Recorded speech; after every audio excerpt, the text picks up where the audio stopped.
Hello ನಮಸ್ಕಾರ, hot ಸೀಟ್ಗೆ ಸ್ವಾಗತ. ನಾನು ಅರುಣ್ ಬಡಿಗೇರ್.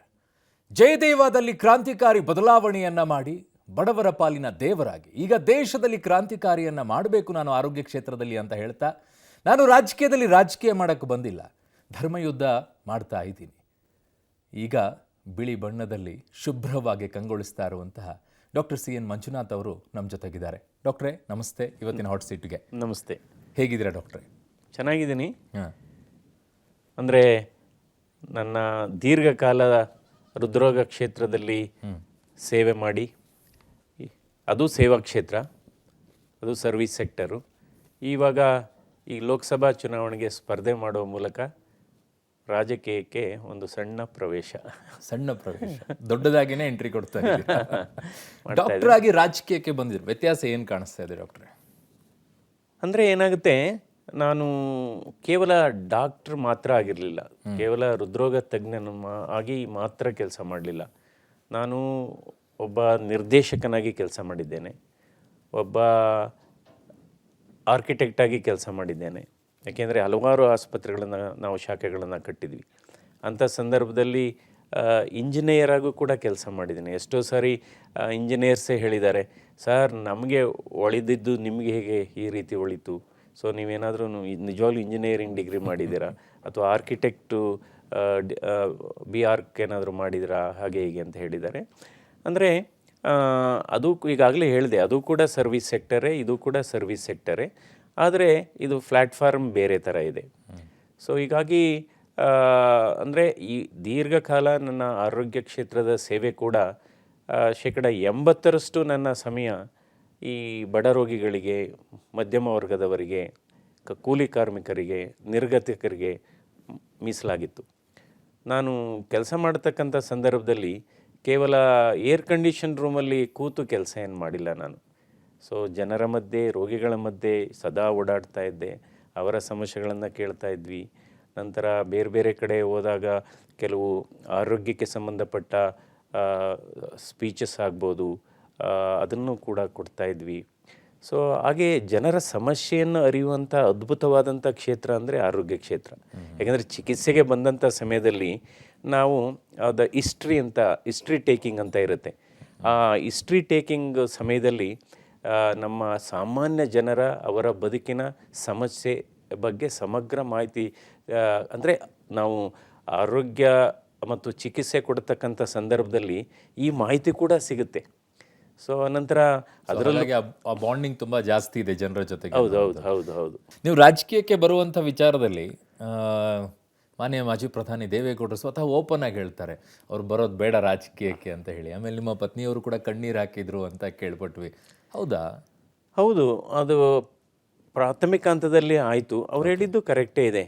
ಯಾಕೆಂದರೆ ಇಷ್ಟೊಂದು ನೀವು ಹೆಸರು ಮಾಡಿದ್ದೀರಿ ಈ ಕ್ಷೇತ್ರದಲ್ಲಿ, ಇಷ್ಟೊಂದು ಗೌರವ ಇದೆ, ಸೊ ಏನಾದರೂ ಇದಕ್ಕೆ ಧಕ್ಕೆ ಆಗ್ಬೋದಾ ಅನ್ನೋ ಹಿನ್ನೆಲೆಯಲ್ಲಿ ಸೊ ಅವ್ರು ಹೇಳಿದ್ದು ನಾವು ನಮಗೆಲ್ಲ ಆತಂಕ ಇರುವಂಥದ್ದು ಅದೇ. ಹೌದು, ಯಾಕೆಂದರೆ ಇದರಲ್ಲಿ ಬೇರೆ ಬೇರೆ ಥರ ಇದೆ. ಸೊ ಆದರೂ ಕೂಡ ಎಷ್ಟೋ ಸರಿ ನಾವು ಒಳ್ಳೆ ಕೆಲಸ ಮಾಡಬೇಕಾದ್ರೆ, ಈಗಲೂ ಕೂಡ ಅಷ್ಟೇ, ಸಂಸ್ಥೆಯಲ್ಲಿ ನಾನು 18 ವರ್ಷ ನಿರ್ದೇಶಕನಾಗಿ ಕೆಲಸ ಮಾಡತಕ್ಕಂಥ ಸಂದರ್ಭ ಅದು ಹೂವಿನ ಹಾಸಿಗೆ ಆಗಿರಲಿಲ್ಲ, ಅದು ಕೂಡ ಮುಳ್ಳಿನ ಹಾಸಿಗೆನೆ. ಓಕೆ, ನಿಮ್ಮ ಕುಟುಂಬ ಇದು 100% ಒಪ್ಪಿಗೆಯನ್ನು ಕೊಟ್ಟಿದೆಯಾ ಡಾಕ್ಟ್ರೇ, ನೀವು ರಾಜಕೀಯಕ್ಕೆ ಹೋಗಿ ಸ್ಪರ್ಧೆಯನ್ನು ಮಾಡಬೇಕು ಅಂತ ಹೇಳಿದಾಗ? ಅಂದರೆ ಪ್ರಾರಂಭದಲ್ಲಿಲ್ಲ. ಓಕೆ, ಈಗ ಕಳೆದ ಒಂದು 5-6 ದಿವಸ ಯಾರು ತುಂಬ ವಿರೋಧ ಮಾಡಿದರು ಫ್ಯಾಮಿಲಿಯಲ್ಲಿ? ನಮ್ಮ ಶ್ರೀಮತಿಯವರು ಬೇಡವೇ ಬೇಡ ಅಂತ ಹೇಳಿ, ಆಮೇಲೆ ನಮ್ಮ ಮಗ ಬೇಡ ಅಂತ, ಬೇಡ ನಮ್ಗೆ ಯಾಕಿದು, ಓಕೆ ನಾವೇಗೋ ನೆಮ್ಮದಿಯಿಂದ ಇದ್ದೀವಿ, ಆಮೇಲೆ ನಮಗೇನು ಅತಿಯಾದ ಆಸೆ ಏನಿಲ್ಲ, ನಮ್ಗೆ ಎಷ್ಟಿದೆ ಅಷ್ಟರಲ್ಲಿ ಸಂತೃಪ್ತಿ ಇದ್ದೀವಿ ನಾವು. ಸೊ ನೀವು, ಯಾಕೆಂದರೆ ನಾನು ಮನೆಯನ್ನು ನನ್ನ ಮೊದಲನೇ ಮನೆ ಆಸ್ಪತ್ರೆ ಆಗಿತ್ತು, ಈ ನಮ್ಮ ಮನೆ 2ನೇ ಮನೆ ಆಗಿತ್ತು. ಸೊ ಹೀಗಾಗಿ ಅವ್ರಿಗೂ ಅಷ್ಟೇ ಇಷ್ಟೊಂದು, ಯಾಕೆಂದರೆ ನಾನು ಸುಮಾರು ಕೇವಲ ನಿರ್ದೇಶಕನಾಗಿ ಕೆಲಸ ಮಾಡಿಲ್ಲ, ಡ್ಯೂಟಿ ಡಾಕ್ಟ್ರಾಗಿ ಕೆಲಸ ಮಾಡಿದ್ದೀನಿ ನಾನು. ಎಷ್ಟೋ ಸರಿ ಈ ಹೊಸ ಕಟ್ಟಡಗಳನ್ನು ಕಟ್ಟಬೇಕಾದ್ರೆ ಮೇಲೆ ಕೆಳಗೆ ಎಷ್ಟು ಸರಿ, ನಾನು ಮೈಸೂರು ಜಯದೇವ ಆಸ್ಪತ್ರೆ ಕಟ್ಟಬೇಕಾದ್ರೆ 65 ಸರಿ ವಿಸಿಟ್ ಮಾಡಿದ್ದೀನಿ. ಅಲ್ಲಿದ್ದಂಥವ್ರು ಹೇಳಿದ್ರು, ಡಾಕ್ಟರ್ ಮಂಜುನಾಥ್, ನೀವು ನಿಮ್ಮ ಸ್ವಂತ ಆಸ್ಪತ್ರೆ ಕಟ್ತಾ ಇದ್ದೀರೋ ಅಥವಾ ನಿಮ್ಮ ಸರ್ಕಾರಿ ಆಸ್ಪತ್ರೆ ಕಟ್ತಾ ಇದ್ದೀರೋ, ಯಾಕೆ ಇಷ್ಟೊಂದು ಪದೇ ಪದೇ ಬರ್ತೀರಿ? ನನಗೇನು ಒಂದು ಅಚ್ಚುಕಟ್ಟಾಗಬೇಕು, ನಾವು ಕೆಲಸ ಮಾಡತಕ್ಕಂಥ ಸಂದರ್ಭದಲ್ಲಿ ಅದು ನಮ್ಮ ಮನೆ, ಇದು ನಮ್ಮ ವಸ್ತು, ಆ ರೀತಿ ನಾನು ಕೆಲಸ ಮಾಡಿದ್ದೇನೆ. ಇಲ್ಲ, ಬಡವರ ಹೃದಯ ಮಿಡಿತ ಏನೋ ಅರ್ಥ ಮಾಡ್ಕೊಂಡ್ಬಿಟ್ರಿ, ರಾಜಕೀಯದ ಮಿಡಿತ ಅರ್ಥ ಮಾಡ್ಕೊಳ್ತೀರಾ? ಅಂದರೆ ರಾಜಕೀಯ ಮಿಡಿತ ಅದು ಆ ಮಿಡಿತ ಸ್ವಲ್ಪ ಇರೆಗ್ಯುಲರ್ ಆಗ್ಬೋದು, ಮಧ್ಯ ಮಧ್ಯ ಫಾಸ್ಟ್ ಆಗ್ಬೋದು, ಓಕೆ. ಮಧ್ಯ ಇರೆಗ್ಯುಲರ್ ಆಗ್ಬೋದು. ಬಟ್ ಅಂದರೆ ಹೃದಯ ನಾರ್ಮಲ್ ಆಗಿದ್ದಾಗ ಹೃದಯದ ಬಡಿತ ಚೆನ್ನಾಗಿರುತ್ತೆ, ಇವನ್ ನಾರ್ಮಲ್ ಆಗು ಕೂಡ. ಹೌದು. ಕಾಯಿಲೆ ಬಂದಾಗ ಏರುಪೇರಾಗುತ್ತೆ. ಸೊ ಹೀಗಾಗಿ ಒಂದು ಆತ್ಮವಿಶ್ವಾಸ ಇದೆ. ಯಾಕೆಂದರೆ ನಾನು ಕೂಡ ಈ ರಾಜಕೀಯದಲ್ಲಿ ನಾನು ತೊಡಗಿಸ್ಕೊಳ್ದೇ ಇದ್ದರೂ ಕೂಡ ನಾನು ಅಬ್ಸರ್ವ್ ಮಾಡಿದ್ದೀನಿ. ಅಬ್ಸರ್ವೇಷನಿಂದ we can learn lot of things. ಹೌದು. Because observation is a great teacher.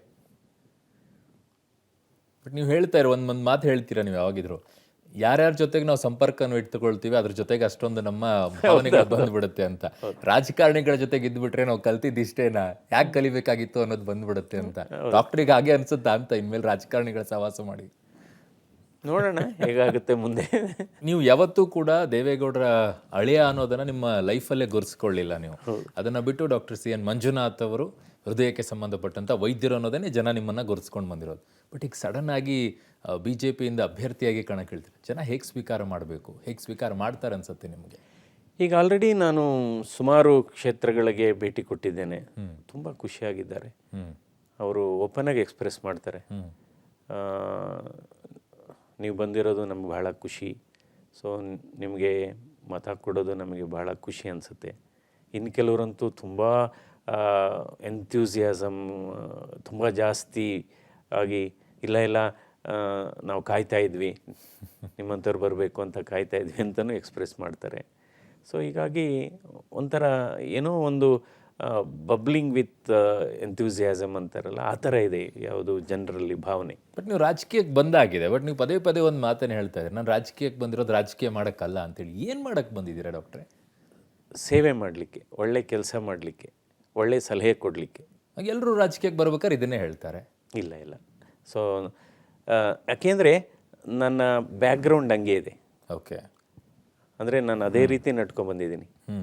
So ಅದೇ ರೀತಿ ಇಲ್ಲೂ ಕೂಡ ಮುಂದುವರಿಯುತ್ತೆ. ರಾಷ್ಟ್ರ ಮಟ್ಟದಲ್ಲಿ ನಿಮ್ಮ ಸೇವೆಯನ್ನು ನೀವು ವಿಸ್ತರಿಸಬೇಕು ಅಂತ ಹೆಜ್ಜೆಯನ್ನು ಇಡ್ತಿದ್ದೀರಾ. ಇದಕ್ಕೆ ರಾಜಕೀಯನೇ ಸರಿಯಾದಂಥ ದಾರಿ ಅಂತ ಅನಿಸ್ತಾ ನಿಮಗೆ?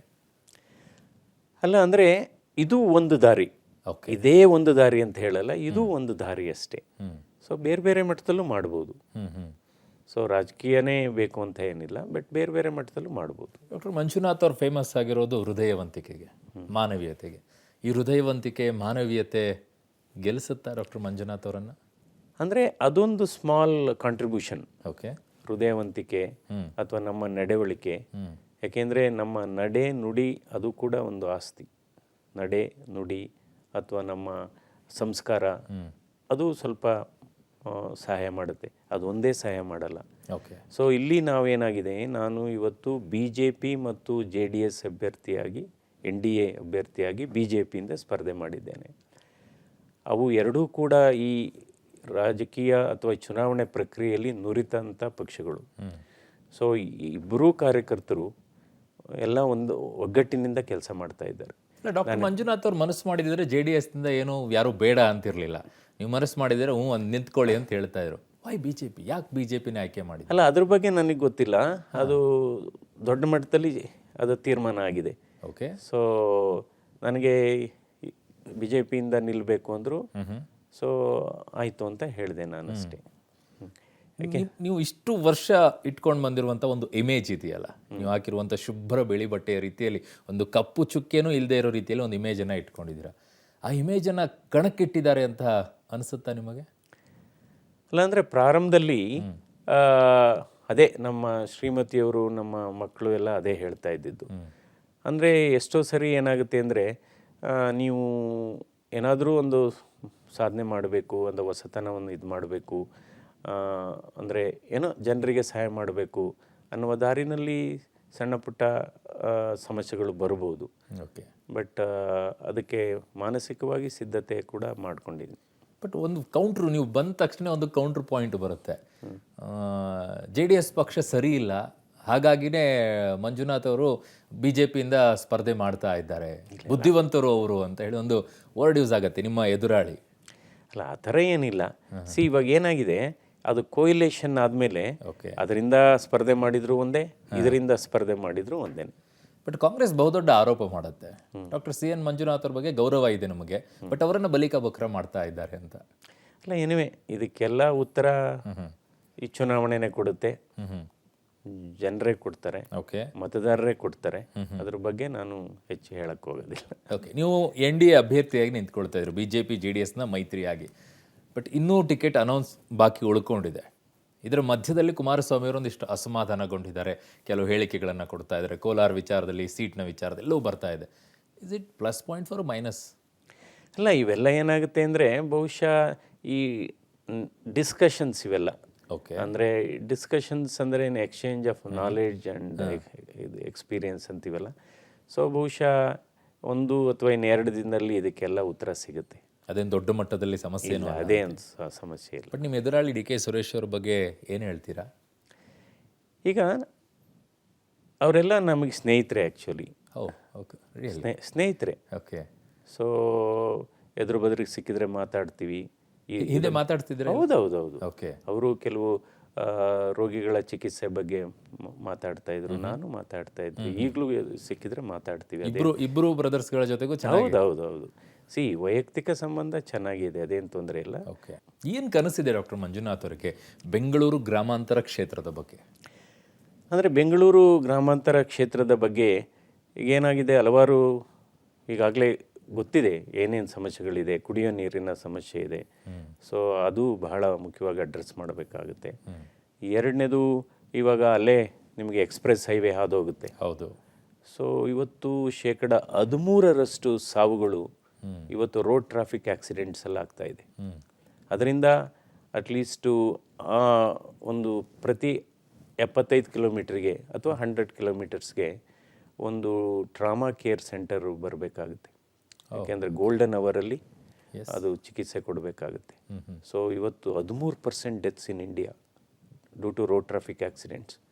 ಸೊ ಆ ಗೋಲ್ಡನ್ ಅವರಲ್ಲಿ ಟ್ರೀಟ್ಮೆಂಟ್ ಸಿಗೋದೇ ಇಲ್ಲ. ಎಷ್ಟೋ ಜನ ಆಕ್ಸಿಡೆಂಟಲ್ಲಿ ಸಾಯುವಂಥವ್ರು ಎಲ್ಲ ಆರೋಗ್ಯವಂತರೇ. ಸೊ ಅದೊಂದು ಮಾಡಬೇಕಾಗುತ್ತೆ. ನಂತರ ಅಲ್ಲಿ ರಾಮನಗರ ಮತ್ತು ಚನ್ನಪಟ್ಟಣ, ಅದು ನಮ್ಗೆ ಗೊತ್ತಿದ್ದಾಗೆ ಅಲ್ಲಿ ರೇಷ್ಮೆ ಬಹಳ ಪ್ರಮುಖವಾದಂಥ ಒಂದು ಉದ್ದಿಮೆ ಇದು. ರೇಷ್ಮೆ ಬೆಳೆಗಾರರಿಗೆ MSP ಬಹಳ ಮುಖ್ಯ, ಯಾಕೆಂದರೆ ಅದೇ ಅವರ ಜೀವನಾಡಿ. ಸೊ ಮಿನಿಮಮ್ ಸಪೋರ್ಟ್ ಪ್ರೈಸ್ ಸಿಗಬೇಕು. ಕಾಸ್ಟ್ ಆಫ್ ಪ್ರೊಡಕ್ಷನ್ ಎಷ್ಟಿದೆ ಅದಕ್ಕೆ ಅಟ್ಲೀಸ್ಟ್ ಈಗ 400 ರೂಪಾಯಿ ಆದರೆ ಅಟ್ಲೀಸ್ಟ್ 420 ರೂಪಾಯಿ ಆದರೂ ಸಿಗಬೇಕು ಅವ್ರಿಗೆ, 456 ಸಿಗಬೇಕಾಗುತ್ತೆ. ನಂತರ ಇವತ್ತು ನಿಮ್ಯಾನ್ಸ್ ಆಸ್ಪತ್ರೆ ಆಗಿರ್ಬೋದು, ಅದು 1985ನೇ ಇಸ್ವಿಯಿಂದ ಅದು ಬೆಡ್ಸ್ ಇನ್ಕ್ರೀಸೇ ಆಗಿಲ್ಲ.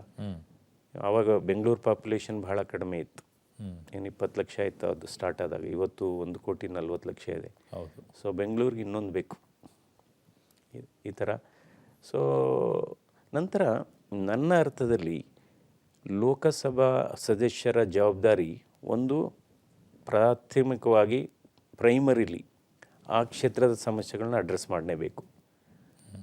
ಬಟ್ ಅಷ್ಟೇ ಜವಾಬ್ದಾರಿ ಆಗೋದಿಲ್ಲ. ನೀವು ರಾಜ್ಯದ ಸಮಸ್ಯೆಗಳನ್ನು ಅಡ್ರೆಸ್ ಮಾಡಬೇಕಾಗತ್ತೆ, ದೇಶದ ಸಮಸ್ಯೆಗಳನ್ನು ಅಡ್ರೆಸ್ ಮಾಡಬೇಕಾಗತ್ತೆ. ಸೊ ನಿಮ್ಮ ಇತಿಮಿತಿ ಬರೀ ಆ ಕ್ಷೇತ್ರಕ್ಕೆ ಸೀಮಿತ ಆಗಿರಬಾರ್ದು ಲೋಕಸಭಾ ಸದಸ್ಯ ಅಂದರೆ. ಸೊ ಆ ರೀತಿ ಚಿಂತನೆ. ಓಕೆ, ಆ ಕ್ಷೇತ್ರದ್ದು ಇರಬೇಕು, ದೇಶದ್ದು ಇರಬೇಕು, ರಾಜ್ಯದ್ದು ಇರಬೇಕು. ಓಕೆ, ಬಹಳಷ್ಟು ಜನರಿಗೂ ಒಂದು ಆಸೆ ಇದೆ, ಅದು ಬಹಳ ಚಿಗುರೊಡ್ಕೊಂಡ್ಬಿಟ್ಟಿದೆ. ಡಾಕ್ಟರ್ ಮಂಜುನಾಥ್ ಅವರು ಬೆಂಗಳೂರು ಗ್ರಾಮಾಂತರದಲ್ಲಿ ಗೆದ್ದರೆ ಆರೋಗ್ಯ ಮಂತ್ರಿ ಆಗ್ತಾರೆ ಕೇಂದ್ರದಲ್ಲಿ ಅನ್ನೋದು. ಅಂದರೆ ಇದೆಲ್ಲ ಜನರು ಅನಿಸಿಕೆ ಅಥವಾ ಅವರ ಖುಷಿಗೆ ಹೇಳ್ತಾ ಇದ್ದಾರೆ. ಬಟ್ ಅದ್ರ ಬಗ್ಗೆ ನನಗೇನು ಅದೇ I think that issue should not be taken at this point of time. So ಅದು ಯಾವುದು ಚರ್ಚೆ ಆಗಿಲ್ವಾ? ಇಲ್ಲ, ಡೆಫಿನೆಟ್ ಆಗಿಲ್ಲ. ಅವಕಾಶ ಅಂದರೆ ಅದು ಆ ರೀತಿ ಅನ್ಕೋಬಾರ್ದು ನಾವು. ಅಂದರೆ ಕಂಡೀಷನ್ ಹಾಕಿ ಹೋಗ್ಬಾರ್ದು ಯಾವತ್ತೂ. ಓಕೆ, ಅಂದರೆ ಆಯಿತು, ಸ್ವಾಭಾವಿಕವಾಗಿ ಯಾವ್ದಾದ್ರು ನಿಮಗೆ ಜವಾಬ್ದಾರಿ ತಾನಾಗೇ ಬಂದರೆ ದಟ್ಸ್ ಫೈನ್. ಬಟ್ ಅದು ಬೇಕೇ ಬೇಕು ಅಂತ ಹಠಮಾರಿತನ ಇರಬಾರ್ದು ಯಾವತ್ತೂ. ಬಟ್ ಅಮಿತ್ ಶಾ ಅವರು ಫೋನ್ ಕರೆಯನ್ನು ಕೂಡ ಮಾಡಿದರು, ಈ ವಿಚಾರದಲ್ಲಿ ಮಾತನಾಡಿದ್ದಾರೆ ಅನ್ನೋದು ಕೂಡ ಬಹಳ ಚರ್ಚೆ ಆಗ್ತಾ ಇದೆ. ಅಲ್ಲ ಅಂದರೆ ಅವರು ನನಗೆ ಸ್ವಲ್ಪ ಅದೇ ನಿಮಗೆ, ಯಾಕೆಂದರೆ ನಾನು ಅವ್ರನ್ನ ಭೇಟಿ ಮಾಡಿದೆ ಡೆಲ್ಲಿನಲ್ಲಿ. ನೆನ್ನೆ ಪ್ರಧಾನಮಂತ್ರಿಯವರು ಕೂಡ ಶಿವಮೊಗ್ಗದಲ್ಲಿ ಸಾರ್ವಜನಿಕ ಸಭೆಯಲ್ಲಿ ಭೇಟಿ ಮಾಡಿದ್ವಿ. ಯಾಕೆಂದರೆ ಇದು ಟಿಕೆಟ್ ಅನೌನ್ಸ್ ಆದ ನಂತರ ಅವರಿಗೆ ಒಂದು ಧನ್ಯವಾದ ಹೇಳತಕ್ಕಂಥ ಸೌಹಾರ್ದತ ಭೇಟಿ ಅಷ್ಟೇ. ಸೊ ಅವರು ಹೇಳಿದರು, ನಿಮ್ಮ ಬಗ್ಗೆ ನಮಗೆ ತುಂಬ ಒಳ್ಳೆಯ ಅಭಿಪ್ರಾಯ ಇದೆ, ಸೊ ನಿಮಗೆ ಒಳ್ಳೆಯದಾಗಲಿ ಅಂತ ಹೇಳಿದರು. ಈ ವಿಚಾರ ಯಾವುದೂ ಚರ್ಚೆ ಆಗಿಲ್ಲ? ಇಲ್ಲ 100% ನೋ. ಬೆಂಗಳೂರು ಗ್ರಾಮಾಂತರದ ಬಗ್ಗೆ ಈಗ ಓಡಾಡ್ತಾ ಇದ್ದೀರಾ, ಸರ್ವೆ ಮಾಡಿಸಿದ್ದೀರಾ, ಹೇಗಿದೆ ಜನರ ಸ್ಪಂದನೆ ಹೇಗಿದೆ? ಅಲ್ಲ ತುಂಬ ಚೆನ್ನಾಗಿದೆ. ಸೊ ಯಾವ ಊರಿಗೆ ಹೋಗಿ ನೀವು, ಚನ್ನಪಟ್ಟಣಕ್ಕೆ ಹೋಗಲಿ ಅಥವಾ ರಾಮನಗರಕ್ಕೆ ಹೋಗಲಿ ಅಥವಾ ಇದು ಇದು RR ನಗರ ಆಗ್ಬೋದು, ತುಂಬಾ ಜನ, ನನಗೆ ಆಶ್ಚರ್ಯ ಆಗುತ್ತೆ. ಮಂಜುನಾಥ್ ಅವ್ರಿಗೆ ಹೇಗೆ ಕಾನ್ಫಿಡೆನ್ಸ್ ಬಂತು? ಅದು ಬೆಂಗಳೂರು ಗ್ರಾಮಾಂತರದಲ್ಲಿ ಯಾವ ಸೋಲು ಕೂಡ ಕಾಣದೇ ಇರುವಂಥ ಅಭ್ಯರ್ಥಿ DK ಸುರೇಶ್ ಅವರಲ್ಲಿರೋದು. ಅವರ ಎದುರಾಳಿಯಾಗಿ ನಾನು ನಿಲ್ತೀನಿ ಅಂತಂದಾಗ ಯಾವ ಅಂಜಿಕೆ, ಯಾವ ಭಯ, ಇಷ್ಟೊಂದು ಕಾನ್ಫಿಡೆನ್ಸ್ ಹೇಗೆ? ಇಲ್ಲ, ಚುನಾವಣೆ ಬಗ್ಗೆ ನನಗೇನು ಭಯ ಇಲ್ಲ, ಏನು ಭಯ ಇಲ್ಲ. ಇನ್ಫ್ಯಾಕ್ಟ್ ನನಗೆ ಈ ತುಂಬ ಸೀರಿಯಸ್ ಪೇಷಂಟ್ ಮಾಡುವಾಗ, ಪ್ರೊಸೀಜರ್ ಮಾಡುವಾಗ ಭಯ ಇರ್ತಾ ಇತ್ತು. ಯಾಕೆಂದರೆ ಅಯ್ಯೋ ಏನು ಆಗ್ಬಿಡುತ್ತಪ್ಪ ಮಾಡಬೇಕಾದ್ರೆ ಆವಾಗ. ಓಕೆ, ಬಟ್ ಈ ಚುನಾವಣೆಯಿಂದ ನನಗೆ ಭಯ ಇಲ್ಲ. ಏನು ಹಿಂಗೆ ಹೇಳ್ತಿದ್ದೀರಾ ಡಾಕ್ಟ್ರೆ ನೀವು? ಹೌದು, ಭಯನೇ ಇಲ್ವಾ? ಭಯ ಇಲ್ಲ. ಕನಸಿನ ಪ್ರಾಜೆಕ್ಟ್ ಏನು ಡಾಕ್ಟರ್ ಮಂಜುನಾಥ್ ಅವರಿಗೆ? ಆಯುಷ್ಮಾನ್ ಭಾರತ್ ಯೋಜನೆ ಇದೆ. ಎಕ್ಸಾಕ್ಟ್ ಇದೆ. ಈ ಆಯುಷ್ಮಾನ್ ಭಾರತ್ ಯೋಜನೆಯಲ್ಲಿ ಹಲವಾರು ನ್ಯೂನತೆಗಳಿದೆ. ಓಕೆ, ಸೊ ಅದನ್ನು ನ್ಯೂನತೆಗಳನ್ನು ನಾವು ಸರಿ ಮಾಡಬೇಕಾಗುತ್ತೆ. ಇವತ್ತೇನಾಗಿದೆ, ಸುಮಾರು ಪ್ರೊಸೀಜರ್ಸ್ ಇನ್ನೂ ಇನ್ಕ್ಲೂಡ್ ಆಗಿಲ್ಲ ಅದರಲ್ಲಿ. ಯಾಕೆಂದರೆ ಆಯುಷ್ಮಾನ್ ಭಾರತ್ ಸ್ಕೀಮ್ ಇರೋದು ಬಡ ರೋಗಿಗಳಿಗೆ, ಅಂದರೆ BPL ಕ್ಯಾಟಗರಿ ಪೇಷಂಟ್ಸ್ಗೆ. ಸೊ ಅದನ್ನು ನ್ಯೂನತೆ, ಇನ್ನು ಕೆಲವು ಪ್ರೊಸೀಜರ್ಸ್ನ ಸೇರಿಸ್ಬೇಕಾಗುತ್ತೆ.